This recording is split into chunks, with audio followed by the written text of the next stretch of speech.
Bonjour et bienvenue dans un grand moment de cinéma. Au programme, les damnés ennemis Jimmy's Hall et Club Sandwich.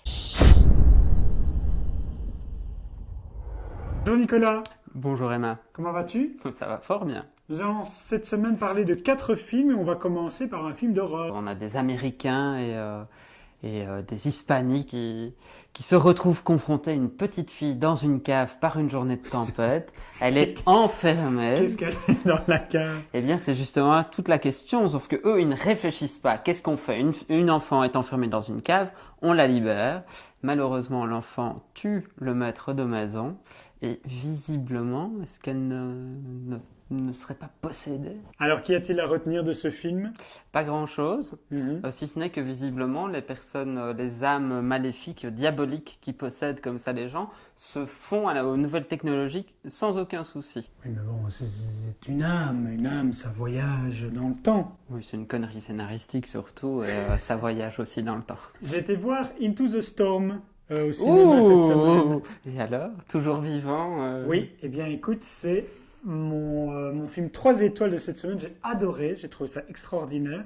C'est classique. Si vous aimez les films catastrophes, je ne peux vous recommander que Into the Storm, qui se met à l'heure des nouvelles technologies également. D'accord, mais si on n'aime pas, on peut regarder la bande-annonce et je pense qu'on a lessivé tout le film. Devons-nous vraiment parler de Enemy de Denis Villeneuve? Je pense qu'on l'a déjà fait 2 fois. Justement. Alors on n'a déjà pas aimé la première fois. Bon, on n'a pas plus aimé la deuxième. Mélanie Laurent, Isabella Rossellini et mon ami Sarah Gadon ne nous inspirent pas beaucoup plus pour cette troisième tentative. Non, mais sans doute que le réalisateur était peut-être Denis Villeneuve trop inspiré. C'est une tentative, c'est un vrai cinéma d'auteur. C'est resté très obscur parce que je trouve qu'on ne comprend rien du tout. Mais bon, comme ça parle de schizophrénie, ma foi.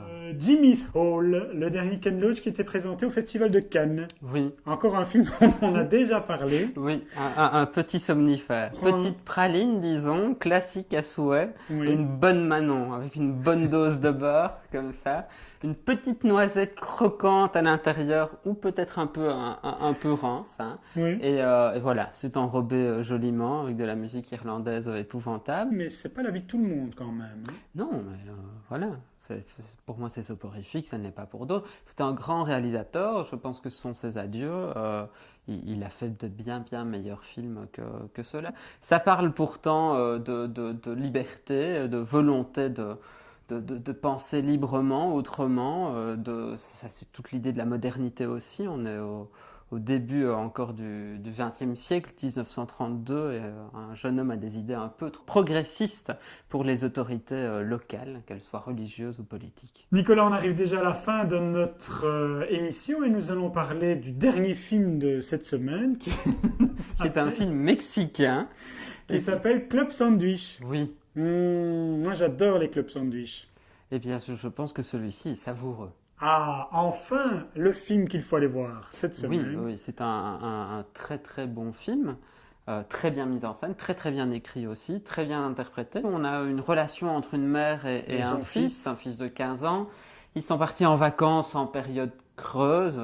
Donc il n'y a que eux. Le réalisateur met très bien en place la complicité entre la mère et son fils, mais une complicité presque obsessionnelle de la part de la mère, qui a fait de son fils un ami, mais qui le considère toujours comme un petit enfant aussi. Or, le fils a plutôt grandi, hein, il est plutôt à un âge où il se pose des questions d'ordre sexuel. Oui, et c'est alors qu'arrive une famille, et qui dit famille dit jeune fille, plus ou moins du même âge que le fils, et la découverte de la sexualité doit se faire aux grandes dames de la mère. Ça prend du temps à se mettre en place, mais si on adhère à la mise en place, ça devient complètement savoureux. C'est le film, je pense, qu'il faut aller voir cette semaine. Oui.